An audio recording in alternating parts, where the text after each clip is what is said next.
Hello good evening everyone, मैं doctor Swati Sharma English सूत्रा में आप सभी का स्वागत करती हूँ। और आज है यूपी टीजीटी की जो target UP TGT test series चल रही है, डे 3 है।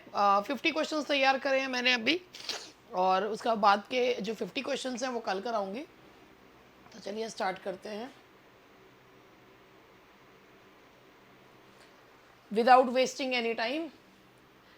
सबसे पहले भैया स्पेलिंग के क्वेश्चंस काफ़ी आ जाते हैं, तो सबसे पहला क्वेश्चन आप लोग देखिए और मुझे बताइएगा। Choose the correctly spelled word. मैं सामने से हट जाती हूँ, 2 मिनट का मुझे समय दीजिएगा, मैं हट जा रही हूँ। Choose the correctly spelled word. Beginning, explanation, garage या लीमोजीन। तो इसमें सही जो है करेक्टली स्पेल्ड ढूंढना है, तो इसमें जो सही जवाब है वो है garage, that is garage. Choose the misspelled word. Believe, receive, conceive, believe. ये क्या हो गया, गड़बड़ हो गई कुछ, मुझे लग रहा है कुछ गड़बड़ हुई है इसमें। देखो, बिलीव था actually. Choose the misspelled word.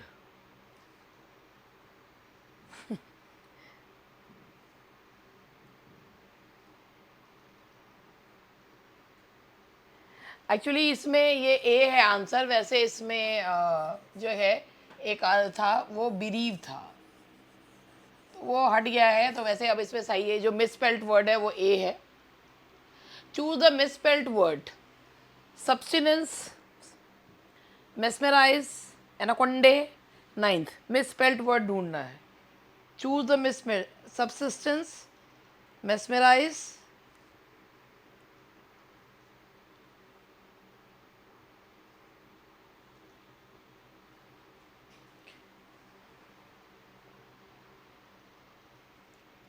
Anaconda जो है वो इसमें गलत है वैसे, और ये भी तो है, एनामोलस था, और ये गलती से ये क्या हुआ है, ये वैसे अब इसमें सी ही होगा इसका। और एनाकोंडा वैसे किसी को पूछा नहीं जाता है, वह पूछने वाला कुछ भी पूछ सकता है। ANACONDA होती है वैसे उसकी सही स्पेलिंग। और सब्सिस्टेंस और SUBSISTENC सब्सिस्टेंस, और ये सही है स्पेलिंग। सब्सिस्टेंस SUBSISTENCE, मतलब जो होता है गुजारा मात्र जो होता है। मेस्मराइज किसी को आकर्षित करना, नाइन्थ होता है जो सीरियल वाइज। अब in act 3 of Shakespeare's Hamlet, what does Hamlet do at the play is in progress. जो हैमलेट में प्ले है माउस ट्रैप या द मर्डर ऑफ गुंजागो, उसमें बेसिकली हैमलेट का पर्पस क्या है, ही वो ना क्लॉडियस के जो रिएक्शन है उसे जज करने की कोशिश करता है। ही ट्राइज टू जज द रिएक्शन ऑफ क्लॉडियस। अब आपको ये है, who in the Tempest we are such stuff as dreams are made on. Prospero, Caliban, Fernando या एरियल। ये कौन, बहुत ही फेमस जो है ये स्पीच है ये वाली, we are such stuff as dreams are made on. और ये जो है ये लाइन प्रॉस्पिरो के द्वारा बोली जाती है, and it reflects the fleeting nature of life. Match list, पहले आप लोग ये ऑप्शंस देख लो। There is no art to find the mind's construction in the face. Basically ये एक ड्रामेटिक आयरनी भी है। Time is out of joint, और the better part of valour's discretion. My kingdom for a horse, horse my kingdom for a horse. तो ये कौन सी उसके lines हैं ये आप लोगों को देख रही है। अगर हो सकता है वैसे बहुत कॉमन जो है ये लाइंस हैं, तो मैं आपको खुद ही बता देती हूँ कि जो है इसमें देखिए पहली लाइन जो है, there is no art to find the mind's construction. आप लोग देख लीजिए, Hamlet, Richard Second, Macbeth, Twelfth Night. तो पहली जो है वो देयर इज, ये है आपका पहला जो है वो किसकी है, दैट इज़ मकबेथ। पहली लाइन जो है वो मकबेथ की है। दूसरी जो है वो हैमलेट की है। तीसरी जो है ये वाली रिचर्ड थर्ड की है, और जो बचा है बाकी की उसकी है। The better part of velar is discretion, and that is twelfth night. That is twelfth night. The better part of velar is discretion. ठीक है जी। तो अब देखिए इसमें कौन सा जो है, कौन सा किसके साथ मैच कर रहा है। तो भाई ए का जो है वो है आपका थर्ड। तो देखो ए थर्ड में किस में है, वो बी से ऑप्शन में है। और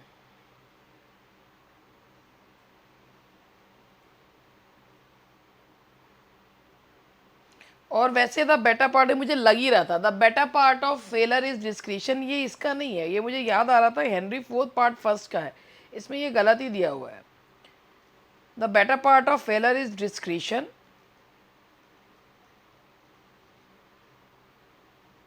ये भी देख लेती हूँ ट्वेल्थ नाइट में है क्या। ये ट्वेल्थ नाइट का नहीं है, ये जॉन फॉलस्टॉफ का है, वही मुझे लग रहा था, मैंने कहा ये ट्वेल्थ नाइट का नहीं है। The better part of velar is discretion, ये जो है ये हेनरी फोर्थ पार्ट फर्स्ट फॉलस्टॉफ की स्पीच है, और ये जो है इसमें इसका जो सही ऑप्शन है ट्वेल्थ नाइट की जगह हेनरी फोर्थ होना चाहिए, तब जाकर ये सही जो है वो बैठेगा। तो इसका सही जवाब होगा आपका ए का थर्ड है मकबेथ, बी का जो है वो क्या होगा, बी का होगा आपका फर्स्ट, सी का होगा आपका फोर्थ जो हेनरी फोर्थ पार्ट फर्स्ट है, और डी का होगा second, that is Richard third. तो ये इस तरीके से होगा, वो आप याद रखिएगा कि वो हेनरी फोर्थ पार्ट फर्स्ट का है। मुझे याद पड़ रहा था, मैंने कहा यार इसका ट्वेल्थ नाइट का तो नहीं, वो पता चल जाता ना, कई बार होता गलती करने के बाद पता चलता है। Which of the following plays may be considered as a parody of Shakespeare's Macbeth and some parts of Hamlet and King Lear? पहले क्वेश्चन को देख लीजिए, फिर उसके बाद जवाब दीजिएगा।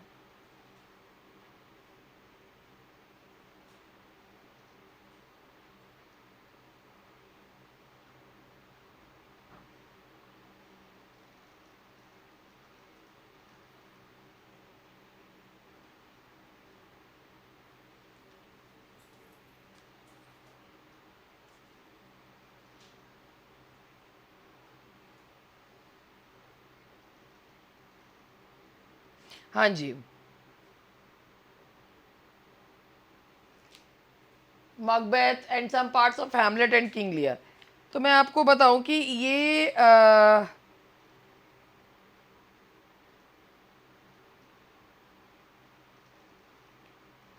जो प्ले है, ये एक फ्रेंच राइटर है एल्फ्रेड जेरी, उनका वर्क है ओबुरॉय। ये उसका जो है कैरिकेचर उसमें लिया गया है, जिसमें पोलैंड के जो किंग का हत्या की जाती है, तो ये उसी में से है, कैरिकेचर किया गया है। ये ग्रोटेस्क एक फार्स है, एक्चुअली ये ओबुरॉय जो है एक ग्रोटेस्क फार्स है। रिटर्न लिखा गया था parody of one of Jerry stretchers, और ये जो है इसमें रॉयल फैमिली का जो है इसमें वो दिखाया है,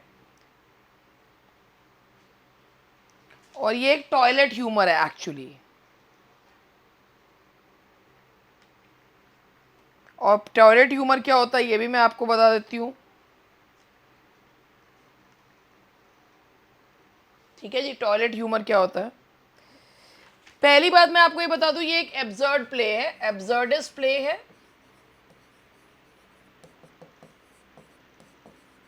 दिस इज एन एब्सर्डिस्ट प्ले, और ये एक सेटायरिकल पैरोडी है विलियम शेक्सपियर के मकबेथ की, और इसमें जो है यूजरपेशन ऑफ थ्रोन जो है वो दिखाया गया। और अब एक मैंने जो एक टर्म बोला था टॉयलेट ह्यूमर, वो भी मैं आपको बता देती हूँ कि क्या होता है toilet humour.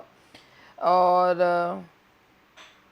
Actually toilet humour जो होता है ना, it is a joke about pooping, peeing, farting, इन सब का जो जोक होता है ना, उसमें मजाक बनाया जाता है, उसे टॉयलेट ह्यूमर कहा जाता है। तो this is one of the toilet humours who called Shakespeare N upstart crow, and that is Robert Greene. Robert Greene जो है उन्होंने कहा है अपने जो ग्रोट्स वर्थ ऑफ विट में, रॉबर्ट ग्रीन। ठीक है जी। Which notorious critic of Shakespeare said that his, ये पूरा क्वेश्चन पढ़िए, कौन से क्रिटिक ने कहा है कि शेक्सपियर के plays were trivial and positively bad, and what was the title of work या essay. Leo Tolstoy and Shakespeare and drama, George Bernard Shaw, और या टी.एस. इलियट का मकबेथ है, या J R. Tolkien in his letters. Actually ये जो कहा है ये लियो टॉल्स्टॉय ने कहा है on Shakespeare and drama. Leo Tolstoy का ये कहना था शेक्सपियर के ऊपर कि his plays were trivial and positively bad.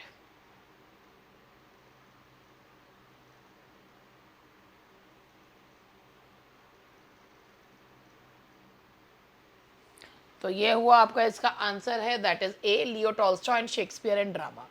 Question number, we divided the property dash several parts. Property के साथ जब divide, we divided the property into several parts, तो इसका आंसर है आपका A, we divided the property into several parts. Now the next question is tick the correctly punctuated sentence, they invoke gods who bless them, they invoke gods who bless them.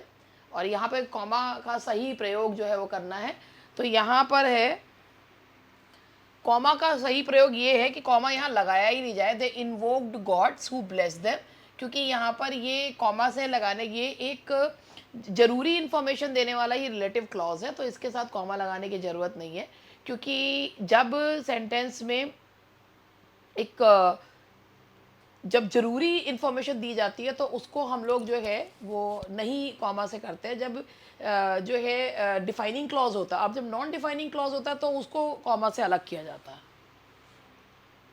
Choose the correct name of punctuation mark, God made the country, man made the town.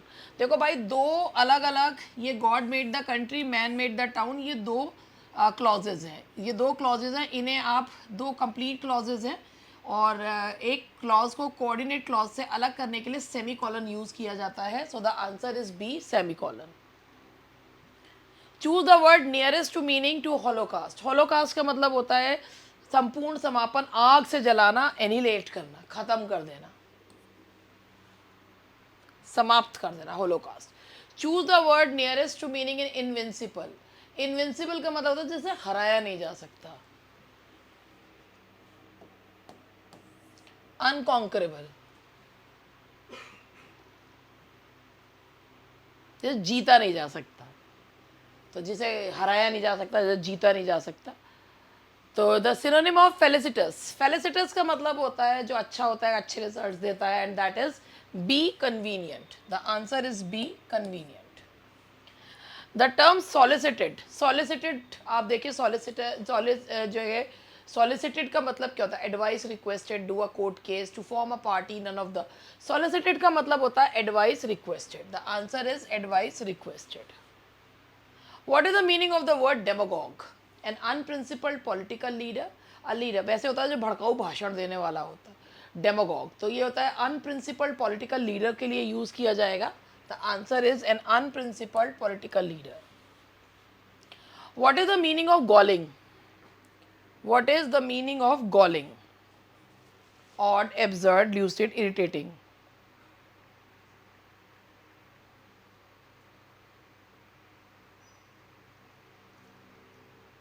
And that is irritating. The answer is D, irritating. किसी को उकसा देना, चिढ़ा देना। The Lucy collection of poems is written by which of the following nature poet? Lucy collection 5 poems हैं जो, that is William Wordsworth. The answer is C, William Wordsworth. Which of these is a work of 19th century English literature era poet William Wordsworth? अब देखो, ये हो सकता है आपको इसमें कुछ और भी वो मिले कि इनमें से कौन सी विलियम वर्ड्सवर्थ की है, या इनमें कौन सी पोएम जो है, तो विलियम वर्ड्सवर्थ की आप लोगों ने पता नहीं ये एनेक्डोट ऑफ फादर्स जो है पढ़ी है या नहीं पढ़ी है। 1798 में ये लिरिकल बैलेट्स में पब्लिश हुई थी ये poem, anecdote for fathers. Lyrical ballads में ये पोएम पब्लिश हुई है, anecdote for fathers. Lucy poems by William Wordsworth refer to, Lucy poems क्या है, ग्रुप ऑफ 5 लिरिक्स है, a group of 5 lyrics. Which of the following is a poem by Wordsworth? And that is Daffodils. On first looking into Chapman's Homer, Keats, The Forsaken Merman, Arnold, Last Ride Together, Browning. Among the many that make John Milton's Paradise Lost poem a timeless classic, which of these is one? Figures of speech, use of verbosity, invocation, या seamless dithering between his other poems. पहले question को समझना भी ज़रूरी है, तभी आप लोग इसको कर भी पाएंगे। तो पहले पढ़ लीजिए और फिर मुझे बता दीजिए कि क्या इसका आंसर है।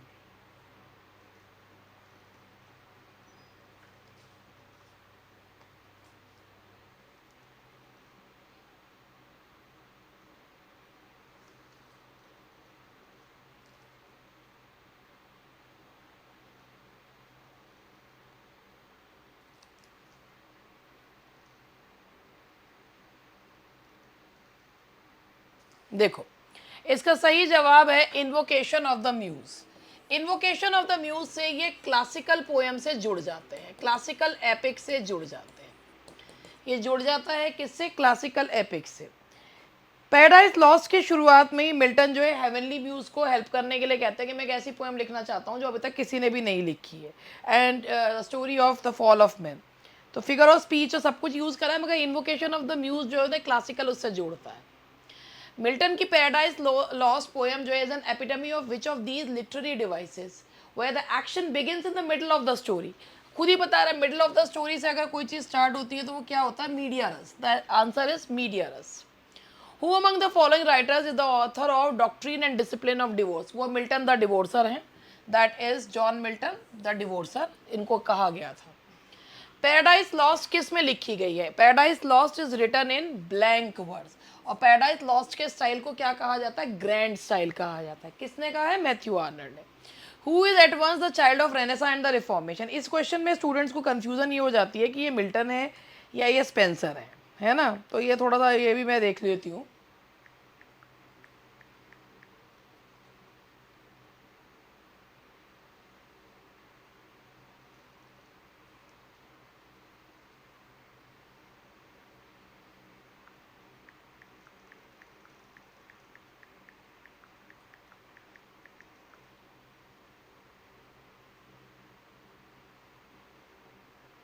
देखिए,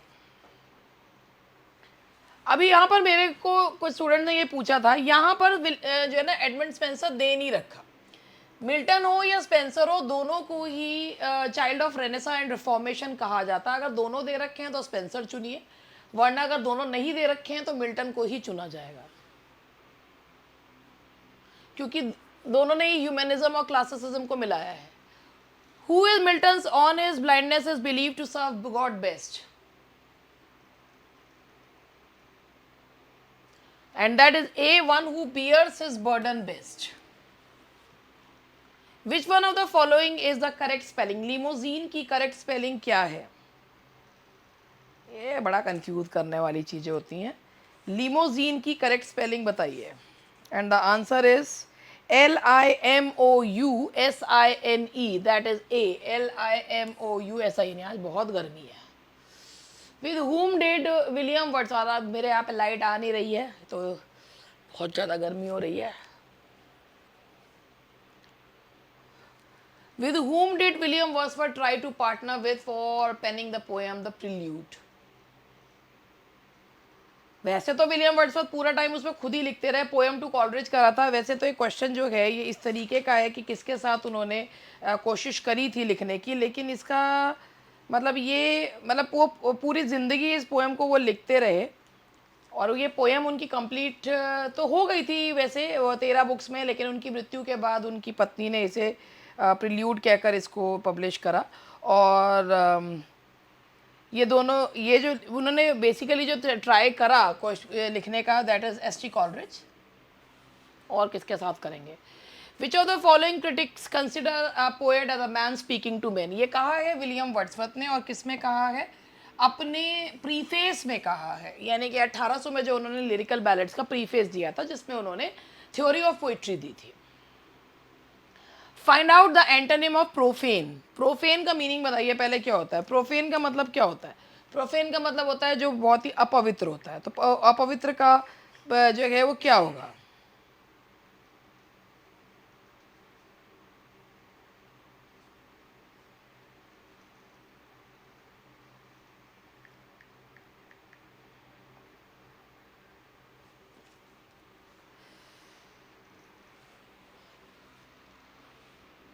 and that is sacred, पवित्र।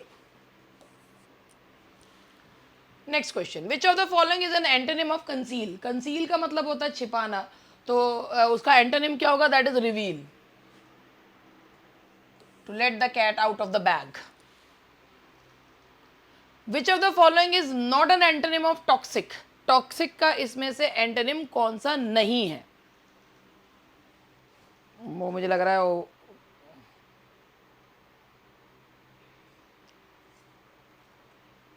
कौन सा नहीं है, एंटोनिम नहीं है। गड़बड़ मत कर दीजिएगा।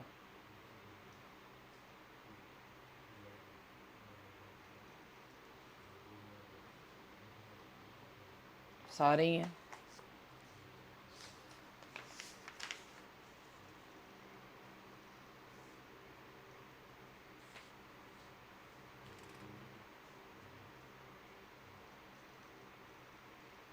देखो, टॉक्सिक जो मतलब होता है उसका मतलब होता है वेरी अनप्लेजेंट। जो चीज बहुत ही अनप्लेजेंट हो, very unpleasant, that is toxic.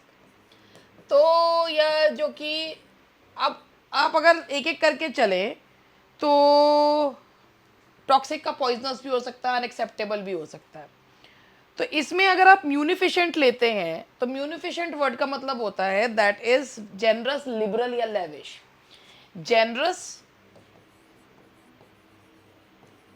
Liberal या लेवरिश। इनविगोरेटिंग का मतलब होता है जो कि एक विगर देता है, या जिसे कहना चाहिए जो दैट गिव्स विगर, जो एनर्जी देता है। और जो सेलुब्रियस होता है वो भी हेल्दी को बोलते हैं। और सेफ तो आप सबको पता ही है। आप बताइए इनमें से कौन सा इसका एंटोनिम नहीं है? तो सेफ, सेलुब्रियस और इनविगोरेटिंग जो है वो इसका एंटोनिम्स हैं। मगर म्यूनिफिशेंट का मतलब जेनरस होता है। तो इसीलिए ये जो है पता नहीं कौन सा लॉजिक है, मगर ये नहीं है। द ऑपोजिट ऑफ क्लैंडेस्टीन, क्लैंडेस्टीन का मतलब तो चोरी छिपे। तो इसका ऑपोजिट क्या होगा? That is open, that is open. क्योंकि बाकी सारे जो हैं वो ओपन, देखिए क्लैंडेस्टीन, सीक्रेट, सरप्शियस, ये इसके सिनोनिम्स ही हैं। तो ये जो है ऑपोजिट होगा इसका open. Which of the following is mismatched with reference to word antonym sequence? Acquit, convict, grand, ordinary, humble, haughty, desolate, percolate.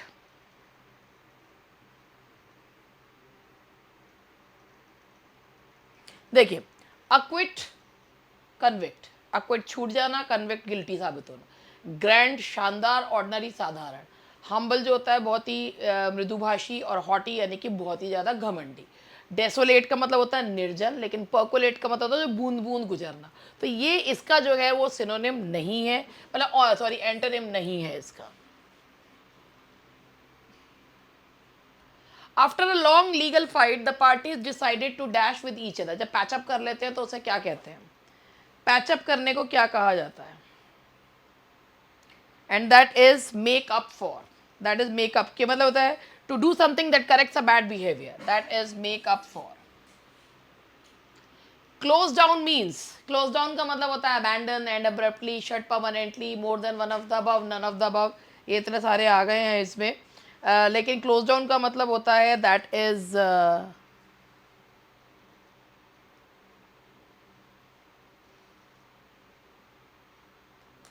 Shut down, cease activity. तो शट डाउन, शट परमानेंटली होगा इसका। और एक बार मैं और देख लेती हूँ।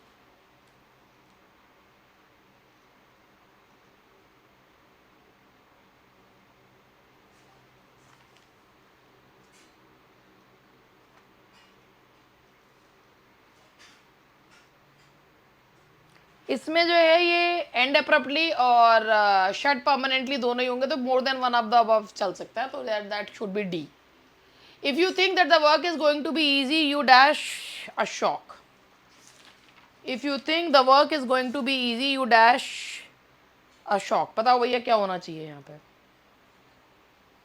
एंड दैट इज, यहाँ पर जो फ्रेजल वर्ब आएगा, you are in for a shock. You are in for a shock का मतलब होता है you are going to experience something unpleasant. You are in for a shock, the answer is C, you are in for a shock. In for a shock means you're going to experience something unpleasant. The plane dash after repairs. The plane took off. And that is the plane took off. Jack Barthwick is a character in. Jack Barthwick जो character है Man of Property में है, Jocelyn में है, Island Pharisees में है, that is the Silver box.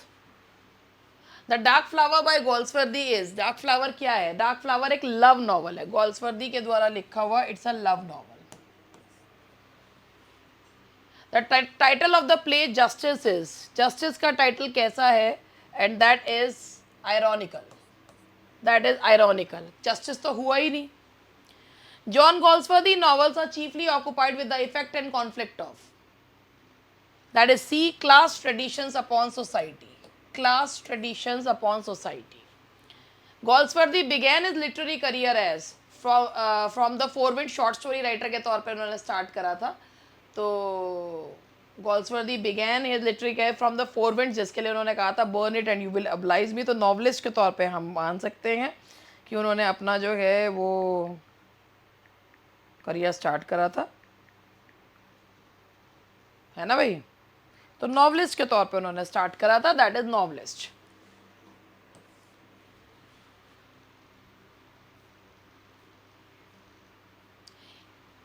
Choose the best option in which the voice has been change correctly. Who has broken the vase? By whom has the vase been broken? अब देखो ऊपर और नीचे वाले में अगर ध्यान से ना देखो तो गड़बड़ हो सकती है. By whom has the vase been broken, और ऊपर वाला भी है नीचे वाला भी है. मैं भी अभी वही देख रही थी. गड़बड़ ये है कि ऊपर वाले में फुल स्टॉप है, नीचे वाले में क्वेश्चन मार्क है, इसीलिए ये आएगा by whom has the vase been broken. Check करो ध्यान से.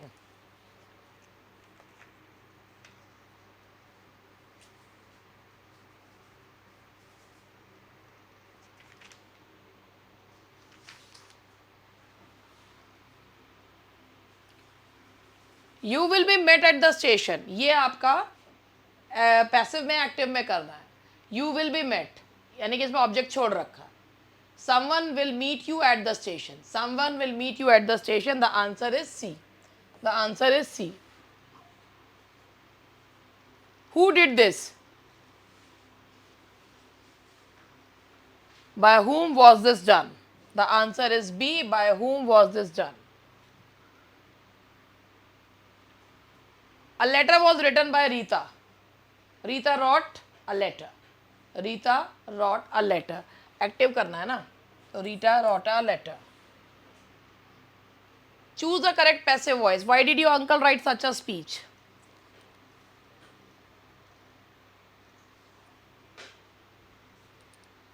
Why was such a speech written by your uncle? The answer is D. अपने आप चीख चीख के कह रहा है. So this is the question paper. अभी मेरे पास 50 ही क्वेश्चन थे तो मैंने 50 करवा दिए हैं, बाकी के कल करवा दूंगी. और that's all for today. Bye bye.